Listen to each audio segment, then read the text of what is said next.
क्या होगा अगर एक कमजोर लड़का दुनिया का सबसे खतरनाक ड्रैगन टैलेंट जागृत कर दे और जिसने उसे छोड़ा वही उसके सामने घुटनों पर आ जाए। वेलकम टू शन वॉरियर। लेकिन जैसे ही लू रुयान ने अपना टैलेंट जागृत किया, उसने मुझे ब्रेकअप का कॉल कर दिया। बेबी, मैं और तांग सैंड ही एक दूसरे के लिए बने हैं। उम्मीद है कि तुम मुझसे बेहतर किसी को ढूंढ लोगे। उससे लगा कि मैं जो हमेशा उसके पीछे घूमता था, रोते हुए उससे मिन्नतें करूंगा, लेकिन मैं बस हल्का सा हंसा और सीधे जवाब दिया, मैं तुम्हें जैसी लड़की को ही संभाल नहीं पाया, तो इससे बेहतर क्या ही ढूंढूंगा। यह कहकर मैंने तुरंत फोन काट दिया और जागरण मंच पर चला गया। आम इंसानों को स्कैन होने में सिर्फ 3 सेकंड लगे हैं, लेकिन मुझे पूरे 2 मिनट तक कोई प्रतिक्रिया नहीं मिली। जब सबको लगा कि मेरा जागरण फेल हो गया है, तभी दूसरी तरफ के मंच से एक तेज सुनहरी रोशनी आसमान की ओर उठी। अरे ये तो लियो रुयान का बेस्ट फ्रेंड तांग सैंड सुनहरी रोशनी में नहाया हुआ था। चेहरे पर हल्की मुस्कान के साथ सबकी जलन भरी नजरों का आनंद ले रहा था। तभी उसके शरीर के नीचे से काले कवच जैसी परत निकलने लगी और पलक झपकते ही वह करीब 2 मीटर ऊंचा मानवाकार केकरे में बदल गया। अर्थ वेंड्रेन, ये तो इस लेवल का टॉप टियर बिस्ट सोल है, किसी ने पहचानते ही चिल्लाकर कहा। वही लियो रुयान के ठंडे चेहरे पर भी आखिरकार एक खुश मुस्कान आ गई। इन 2 सालों में मैंने बहुत सहा है। दिन में मुझे तुम्हें झेलना पड़ता था और सिर्फ रात में ही मैं अपने असली प्यार के पास जा पाती थी, लेकिन आज से मैं खुलकर अपने प्यार के साथ रह सकी हूँ। मंच पर तांग सैंड फिर से इंसान बन गया और उसने हाथ उठाकर मेरी ओर इशारा किया। चेंगुंग, अब जब बात यहाँ तक आ ही गई है तो हम तुमसे कुछ नहीं छिपाएंगे। लियो रुयान अब मेरे साथ है। आज के बाद तुम दोनों के बीच कोई रिश्ता नहीं रहेगा। ये सुनते ही पूरा मैदान गूंज उठा। ये लियो रुयान तो बहुत चालाक निकली। रिजल्ट आने से पहले ही दूसरे के साथ सेट हो गई। अगर मैं ठगी होता तो कहीं मुंह छुपाने चला जाता। इतने सालों तक पैसे खर्च किए और गर्लफ्रेंड भी किसी और के साथ भाग गए। शांत तभी एक सख्त आवाज पूरे स्कूल में गूंजी। हालात को देखते हुए स्कूल के अधिकारी भी आगे आ गए। स्टेज पर प्रिंसिपल जंग क्यूइंग खड़ी हुई। उनके पीछे विशाल पंख निकल आए और वह उड़कर मेरे मंच पर आ गई। शेंग, अगर तुम्हारा जागरण असफल रहा है तो यहाँ खड़े रहने की जरूरत नहीं है, तुरंत स्कूल छोड़ दो। उनकी बात सुनकर मैंने ठंडे स्वर में कहा, क्या यही आपका लड़कियों का साथ देना है, या फिर आप भी बस ताकतवर लोगों की ही तरफ हैं? मेरी बात सुनकर सब हैरान रह गए। जुआ क्यूइंग गुस्से से काम उठी। तुम जैसे बदतमीज छात्र को मैंने सालों में नहीं देखा। पहले मुझे लगा तुम बस नाकाबिल हो, लेकिन अब समझ आया कि तुम्हें बुनियादी शिष्टाचार भी नहीं आता। आज से तुम इस स्कूल के छात्र नहीं रहे। मैंने उनकी बात को नजरअंदाज किया, आंखों में ठंडा तेवर लिए आसमान की ओर देखा और जोर से चिल्लाया। जब सशालोंग अचानक एक जोरदार गर्जना हुई, मेरे शरीर से ड्रैगन की दहाड़ निकली और काले बादलों से एक बैंगनी बिजली सीधे मुझ पर गिरी। अपने अंदर उमड़ती ताकत को महसूस करके मैं बेहद खुश हो गया। अब मेरे पास इस दुनिया की चोटी पर पहुंचने की ताकत थी। मौजूद सभी लोग पसीने से हो गए, कुछ तो घुटनों के बल गिर पड़े। यह एक ऐसा बीस्ट सोल है, मैंने ऐसा पहले कभी नहीं देखा। छात्र एक दूसरे को देखकर हैरान थे। जुआ क्यूइंग भी शब्द खड़ी रह गई। इतनी करीब से उन्होंने उस पल में चमकी 7 रंगों की रोशनी को साफ देखा था। यह तो एसएस लेवल बिस्ट सोल है। जब उन्होंने स्कूल गेट की ओर देखा तो वहाँ पहले से ही काले कपड़ों में कुछ लोग खड़े थे और गेट पूरी तरह बंद हो चुका था। तभी तांग सैंड लियो रुयान का हाथ पकड़कर मेरे सामने आ गया और हंसी उड़ाते हुए बोला, इतना बड़ा सो और बस इतना सा ही बिस्ट सोल की ताकत उसके आकार से भी पता चलती है। जितना बड़ा रूप तो पहले जैसा ही है, बस थोड़ा स्टाइलिश है। उन दोनों की बात सुनकर मैं हल्का सा मुस्कुराया। बस एक कप ही तो था, इस्तेमाल हो गया तो तुम्हें दे दिया। हाँ, कप थोड़ा लूज था, लेकिन टेल्फो O301 मैंने रास्ता साफ कर दिया है। आराम से इस्तेमाल करना। मेरी बात सुनते ही पूरा मैदान फिर से गूंज उठा। वाह, लियो रुयान तो काफी एक्सपीरियंस निकली। तांग सैंड की आंखें लाल हो गई। लोगों की हंसी उसके कानों में सुई की तरह चुभ रही थी। लियो रुयान गुस्से से कांप रही थी। उसकी नजरों में मुझे मार डालने की इच्छा साफ दिख रही थी। तुमने हद कर दी। आखिरकार तांग सैंड खुद को रोक नहीं पाया। वह गुस्से में मेरी तरफ दौड़ा। दौड़ते हुए उसका शरीर फिर से फूलने लगा और पल भर में वह अपने बेस्ट फॉर्म में आ गया। मर जाओ, उसने गरजते हुए 12O324 अपने काले कवच वाले मुखों से मुझ पर हमला किया। उसकी एस लेवल ताकत पूरी तरह फूट पड़ी। मेरे नीचे का मन छूट गया और धूल का गुब्बार छा गया। लियो रुयान मुस्कुरा रही थी। इस लेवल की ताकत कोई आम इंसान झेल नहीं सका। चाहे वो मुझे मार ना पाए, लेकिन उसकी हड्डियां जरूर टूट जाएंगी। लेकिन तभी धूल के अंदर से मेरी हंसी गूंजी।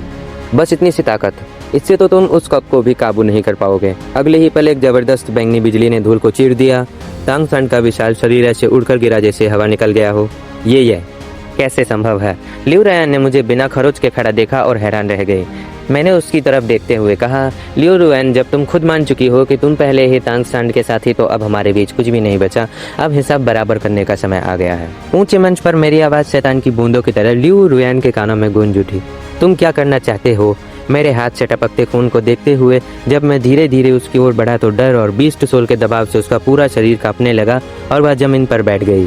क्या करूं? मेरे होठों पर एक क्रूर मुस्कान उभरी। तुमने मेरे पैसों से बाहर किसी और लड़के को पाल रखा था, आज उसी का हिसाब करते हैं। लिऊ रुयान कुछ कहने ही वाली थी कि तभी एक जोरदार थप्पड़ की आवाज़ पूरे मैदान में गूंज उठी। उसने अपना सूजा हुआ चेहरा पकड़ लिया। जो लड़की हमेशा नाजों से पाली गई थी, उसने कभी ऐसा अपमान नहीं झेला था। उसकी आंखों से आंसू बहने लगे। चेंगू, पहले की बातें मैं नहीं उठाऊंगी, लेकिन क्या आज यही बात खत्म कर सकते हैं? पास खड़ी जंग क्यूंग ने देखा कि मामला हाथ से निकल रहा है तो तुरंत दोनों के बीच आ गई। ये देखकर मेरी नज़र ठंडी हो गई। अगर मुझे सही याद है, आपने मुझे अभी अभी स्कूल से निकाल दिया है, तो क्या स्कूल के नियम अब एक बाहरी व्यक्ति पर लागू होते हैं? रास्ते से हट जाइए। मुझे अचानक इतना सख्त देख जंग क्यूइंग का चेहरा भी धीरे धीरे उतर गया। अगर मैं एसएसएस लेवल टैलेंट नहीं जागृत करता तो वो कब का मुझे खुद बाहर फेंक चुकी होती। जब प्रिंसिपल ने भी उसे बचाना बंद कर दिया तो ली रोयान पूरी तरह घबरा गई। तभी अचानक एक लंबा कद का आदमी उसके सामने आकर खड़ा हो गया। जो चीज दे दी उसे वापस लेना चाहते हो? चेंगियो, तुम तो मर्दों के लिए शर्म हो। तांग सांड ने गंभीर चेहरे के साथ हम दोनों के बीच आकर खड़े होते हुए कहा। उसे भी हैरानी थी कि उसका वो हमला जो एक आम इंसान को मार सकता था, मुझे कोई गंभीर नुकसान नहीं पहुंचा पाया। अगर स्कूल तुम्हें नहीं संभाल सकता तो अब फेडरेशन का कानून संभालेगा। यह कहकर उसने फोन निकाला और हल्की हंसी के साथ पुलिस को कॉल कर दिया। यह कहकर उसने फोन निकाला के पहल कर दिया। तांग सांड के पुलिस बुलाने के बाद लिऊ रोयान ने राहत की सांस ली।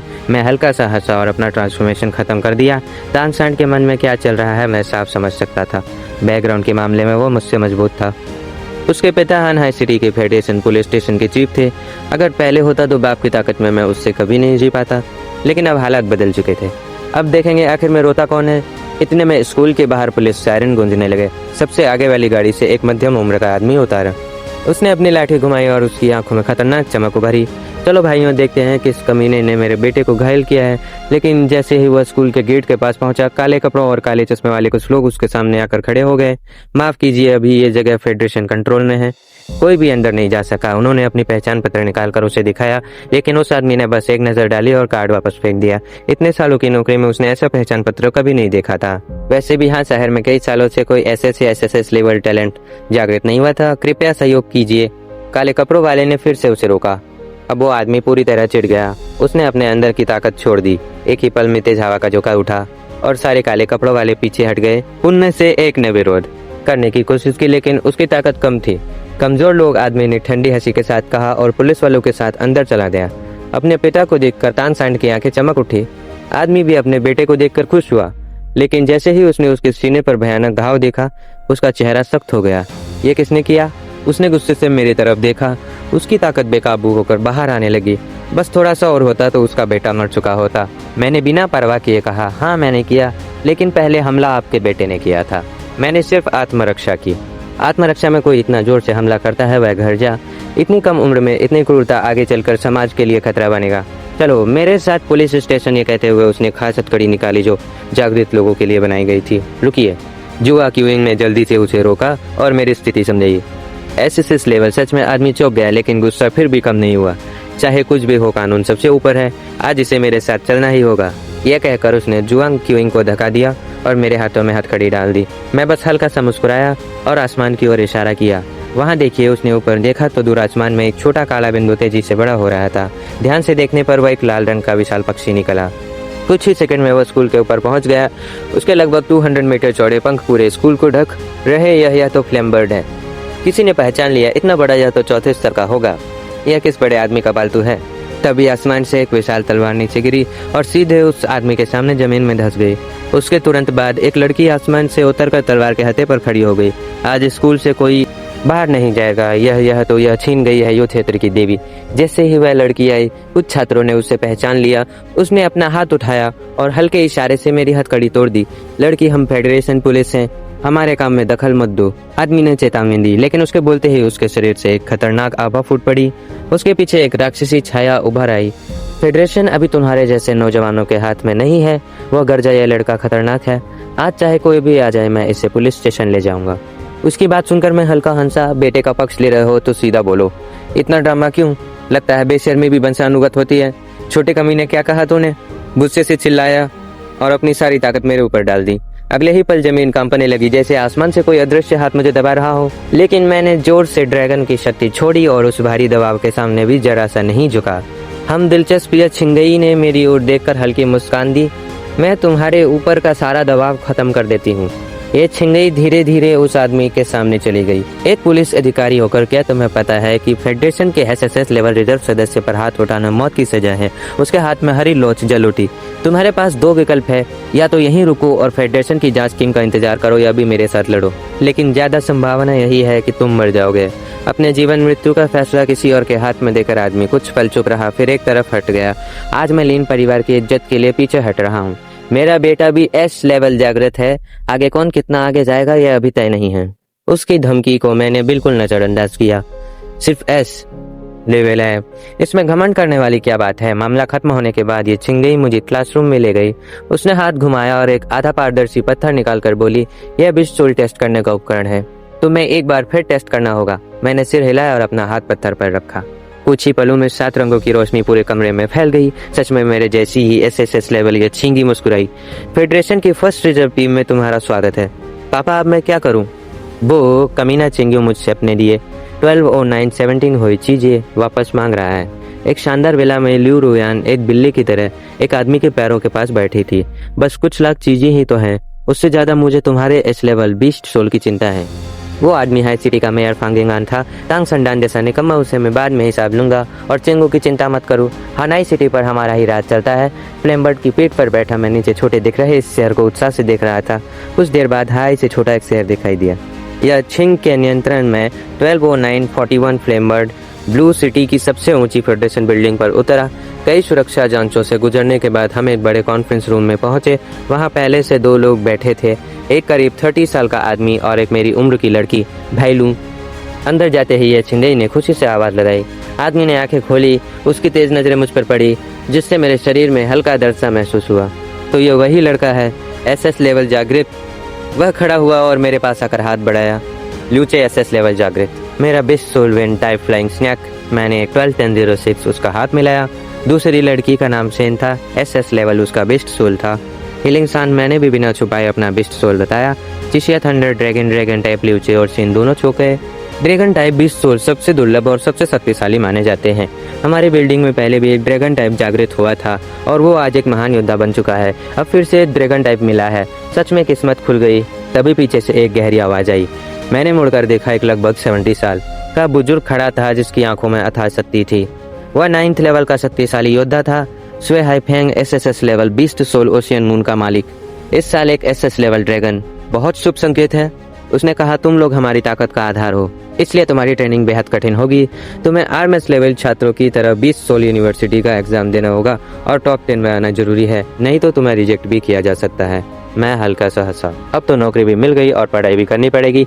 श्रेया हाइफिंग ने आगे कहा, बदले में तुम्हें सबसे बेहतरीन संसाधन मिलेंगे। हर सदस्य के साथ एक 7th लेवल से ऊपर का गार्ड रहेगा और हर महीने विशेष ट्रेनिंग संसाधन दिए जाएंगे। उसने जेब से एक छोटा सा गोला निकाला। ये मॉन्स्टर बॉल है, इसके अंदर एक अलग स्पेस होता है जिसमें मॉन्स्टर रह सकते हैं। तुम्हें भी एक दिया जाएगा।